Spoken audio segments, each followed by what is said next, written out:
$20 par mois, $240 par an. Voici ce qu'on vous demande de payer pour ChatGPT ou Claude. Et si je vous disais qu'il y avait une alternative gratuite avec plus ou moins les mêmes fonctionnalités, et certains même disent beaucoup plus puissante que ChatGPT ou Claude. Ce modèle-là existe, il s'appelle GLM 5.2, il vient juste de sortir et il fait trembler tout le monde de l'IA. Mais dès que tu cherches sur YouTube, tu vas tomber sur des vidéos qui disent « Oh, GLM 5.2, ça vaut rien, c'est nul, etc. » GLM 5.2 n'est pas nul et on va le voir. Le problème, c'est qu'ils ne savent pas l'utiliser. Tu poses des questions vagues, tu ne sais pas paramétrer la solution. Forcément, effectivement, tu vas avoir une conclusion hâtive et tu vas dire que c'est nul. C'est comme si tu juges une Ferrari en première dans un parking. Je m'appelle Baba Kourouma. Je suis titulaire d'un master en génie logiciel à Atlanta aux États-Unis. Je suis expert en IA et en automatisation. Donc, l'IA, c'est mon métier. Ce n'est pas un hobby, c'est mon métier. Et je suis rentré en Afrique avec une conviction. Nous avons raté la révolution industrielle, mais la vague de l'IA, cette vague-là, on doit la prendre. On peut la prendre. Et cette chaîne est là pour ça. Si ce contenu te plaît, alors abonne-toi. Et surtout, partage ce contenu, cette chaîne autour de toi. Parce que plus on sera d'Africains formés à l'IA, plus on pèsera lourd dans cette révolution. Alors, aujourd'hui, je te montre comment utiliser GLM 5.2 correctement pour ton quotidien, sans être développeur. Tu es prêt? Let's go.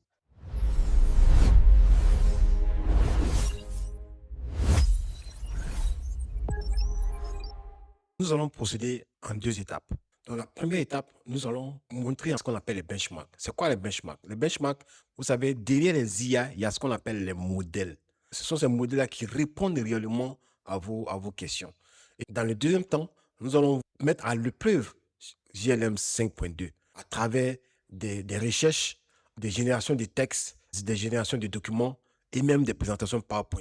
Et on pourra même aller jusqu'à la création même des sites Internet. Comme ça, vous allez comparer. Est-ce que réellement, ce que 5.2 sort, est-ce que c'est loin de ce que vous avez lorsque vous utilisez ChatGPT ou Claude?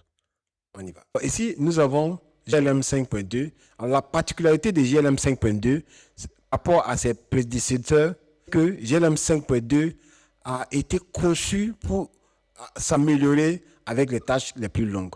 Donc, on va commencer ici sur les benchmarks. Donc, au niveau des benchmarks, nous avons le premier benchmark que nous avons ici, Frontier SWE.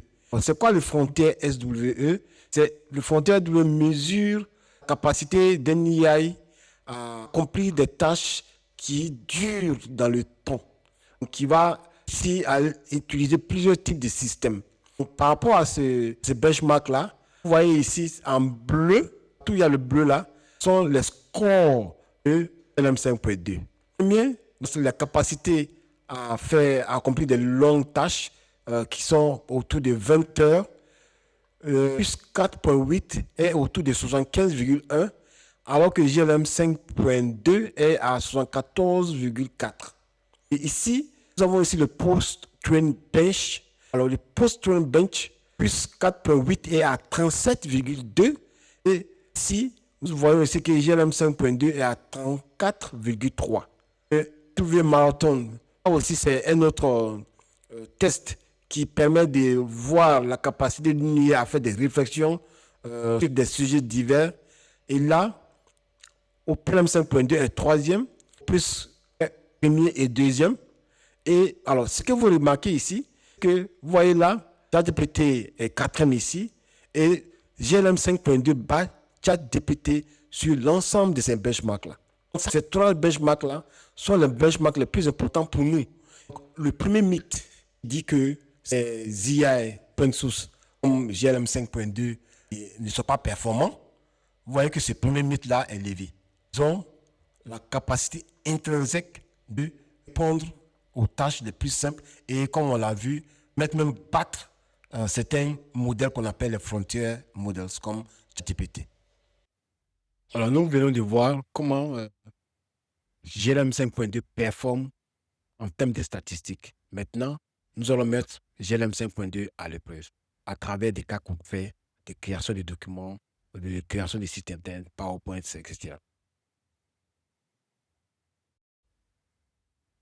Alors, pour mettre GLM 5.2 à l'épreuve, nous allons partir de zéro.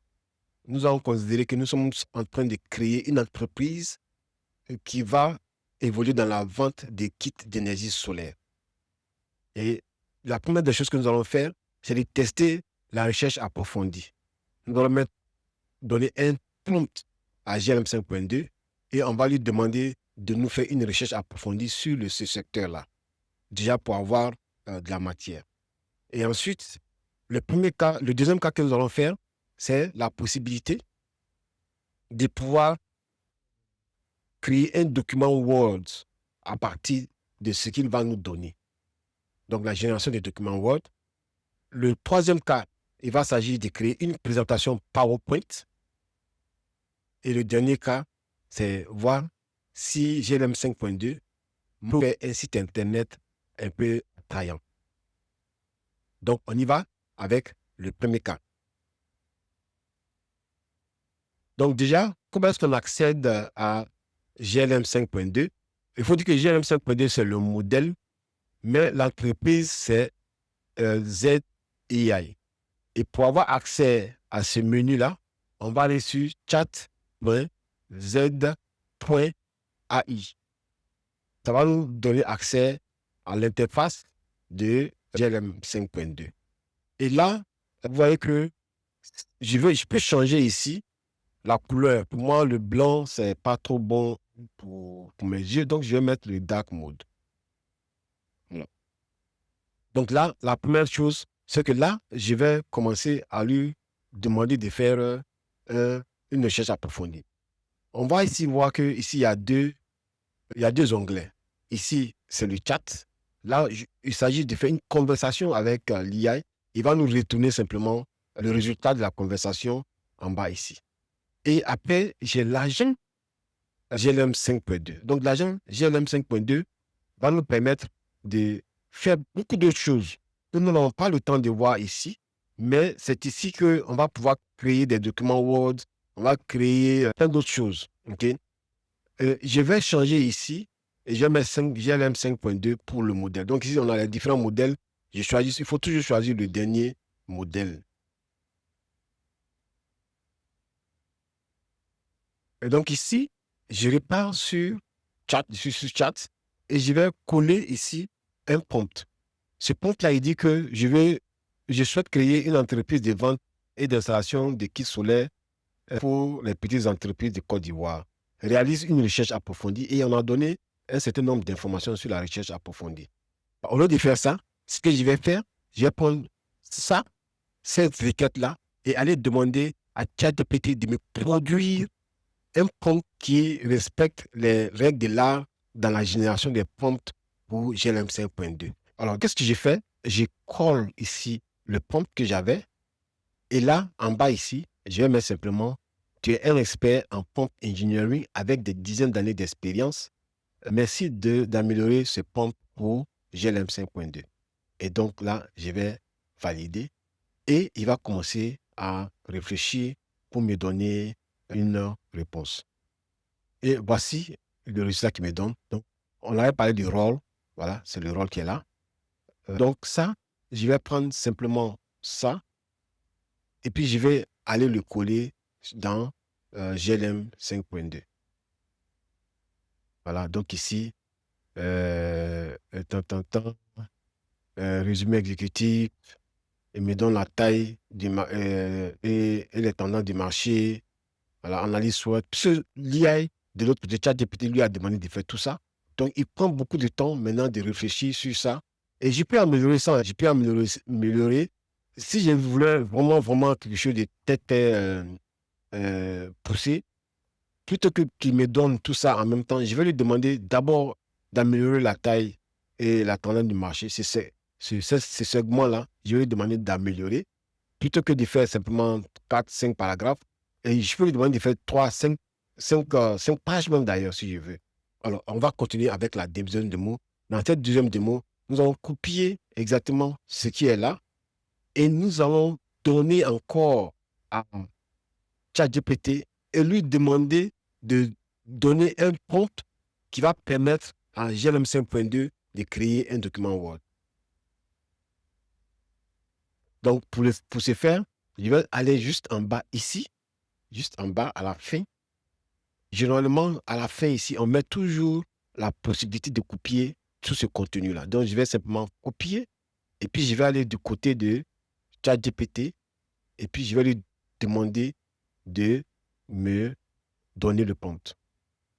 Et j'ai mis ici simplement, j'ai copié ici le document. Je vais mettre merci de me donner un prompt pour que GLM 5.2 me crée un document Word Pro. C'est tout ce que j'ai à lui donner. Et lui, en fonction de ce contenu-là, il va me donner un prompt assez détaillé. On y va. Voilà, ici, il dit agir comme un expert senior en conception des documents professionnels. Voilà, donc ça, c'est le rôle. Il faut toujours qu'il y ait ce rôle-là dans votre prompt. Et ensuite, je vais te transmettre un document, voilà, une étude intitulée tant. Livrable attendu, c'est un document Word, etc. Voilà. Et l'avantage de ça, c'est que lorsque vous demandez à GLMS 5.2 de travailler sur des documents et créer un document Word, GLMS 5.2 va se concentrer plus tôt sur la création du document Word. Alors que là, il ne va pas trop se concentrer sur le contenu même des documents. Alors, ce que nous avons fait ici, c'est que nous donnons déjà le contenu du document. Et lorsque GLM 5.2 va recevoir ça, il va se contenter simplement des outils de création du document sans se concentrer sur le contenu même du document, le formatage, etc. Donc, encore une fois, je vais copier ce que ChatGPT me donne là et je vais aller au niveau de ZAI pour coller là-bas. Alors, quand je viens ici, comme je vous l'ai dit, j'ai chat et puis agent. Il ne faut jamais donner une tâche de création de documents au chat. Parce que souvent, il va te dire qu'il ne peut pas. Il faut toujours le donner à l'agent. L'agent a la capacité d'aller utiliser des outils qui ne sont pas internes à GLM 5.2. Donc, je vais changer ici. Je vais toujours mettre GLM 5.2. Et puis, je vais coller ici cette tâche-là pour la création de nos documents. Alors, donc, il a terminé. Et vous voyez ici, voilà, tout ce qu'il a fait. Voilà, il a créé le document, il y a des tâches qu'il a fait, il a utilisé des outils, et il a fait un rapport Word. Voilà, voici le document qui est là. Je vais télécharger le document qui va s'afficher là, et puis je vais l'ouvrir. Waouh, waouh, waouh. Vous voyez le document? C'est fantastique. Vraiment, c'est très joli. C'est vrai qu'on n'a pas mis le nom de l'entreprise. Voilà, on aurait pu mettre ça, ces informations, on lui aurait donné la page de confidentialité. Je n'ai pas demandé, mais il sait qu'il faut le créer parce que c'est des documents qu'on va donner à des partenaires, hein, à des investisseurs, liste des abréviations. Donc, il a donné un tableau de liste des abréviations. Vraiment quelque chose de très professionnel. Il donne un résumé vraiment exécutif avec des détails, vous voyez que les couleurs, l'agencement des couleurs, vraiment, j'adore. J'ai créé beaucoup de documents avec ChatGPT, avec Claude, mais ça, je pense que c'est même meilleur, hein. Je pense que c'est vraiment détaillé, c'est très bien présenté. On a fait une recherche approfondie, le résultat était bien. On vient de créer un document Word qui est professionnel. Et donc, on va aller à la troisième démo. Et cette démo-là, il va s'agir de créer une présentation PowerPoint pour le client. Parce que c'est vrai qu'on va donner ça au client, mais on va peut-être avoir besoin d'une présentation de 12 à 15 slides pour pouvoir présenter le contenu de ce document-là. Alors, l'un des problèmes que les gens font souvent, l'une des erreurs que les gens font souvent, c'est qu'ils vont aller au niveau encore, vont laisser au niveau de l'agent et puis créer un document PowerPoint. Vouloir créer un document PowerPoint. L'agent peut le faire. Et puis le faire, ce sera bien, mais pas aussi très bien. Parce que GLM 5.2 a créé un outil qui est spécialisé dans la création de PowerPoint. Donc, il faut l'utiliser. Donc, ici, c'est cet outil-là, voilà, qu'on appelle AIPT. Voilà, le prompt que je lui ai donné. Agir comme l'expert senior en stratégie, présentation, business, design, PowerPoint, élever des fonds.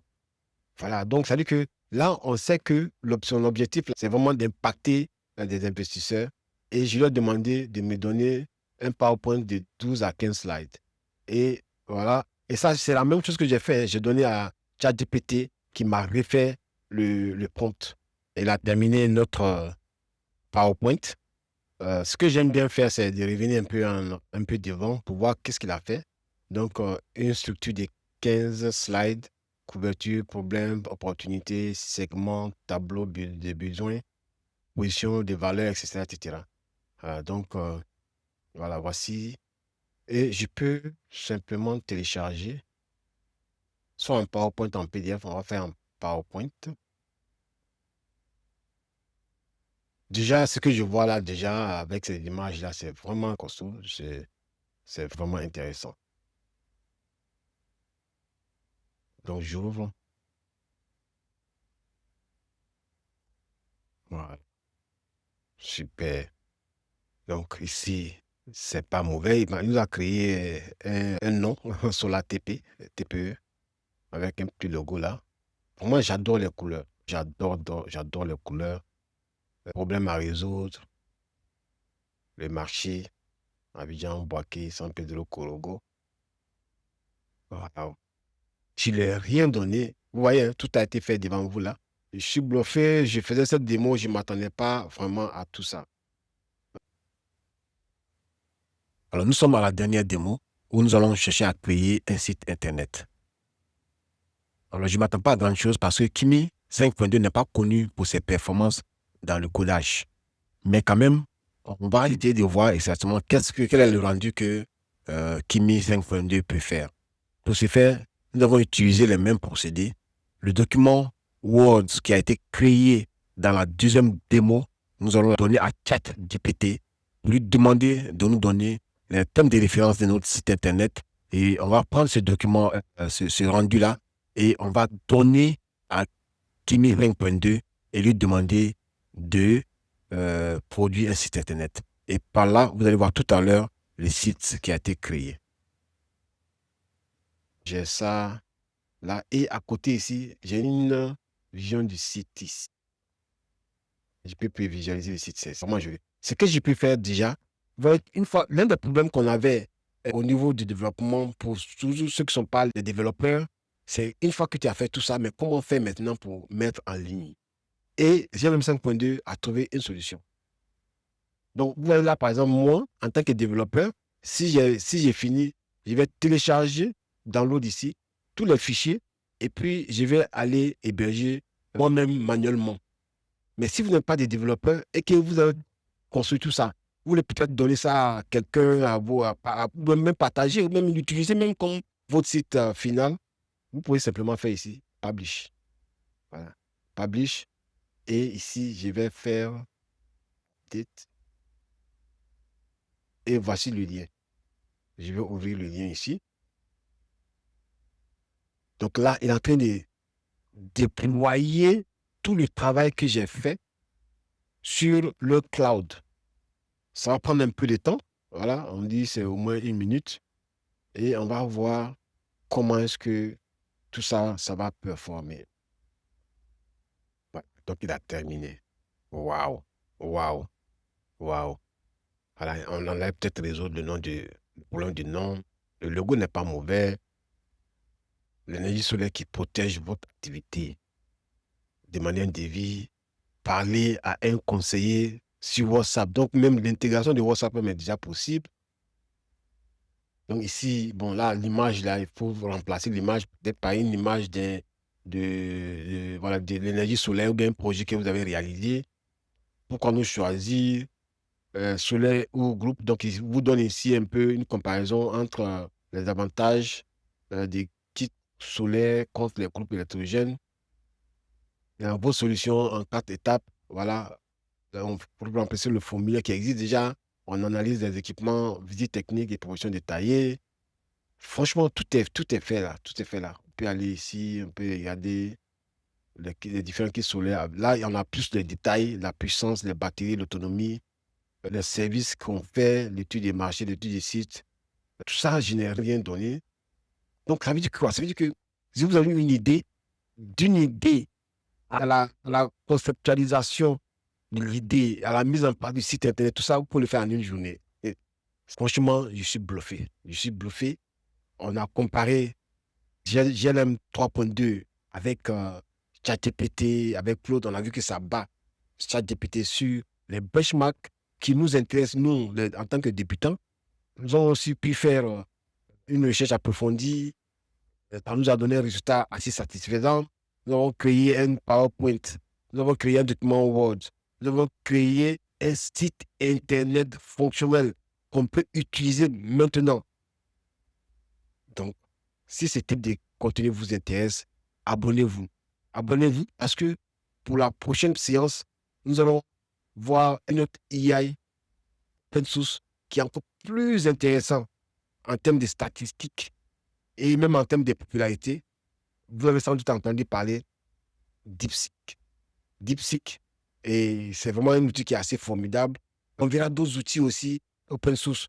L'objectif étant que vous regardez un peu ce qui existe par Claude et puis ChatGPT et que vous décidez pour vous-même de ce qu'il faut utiliser.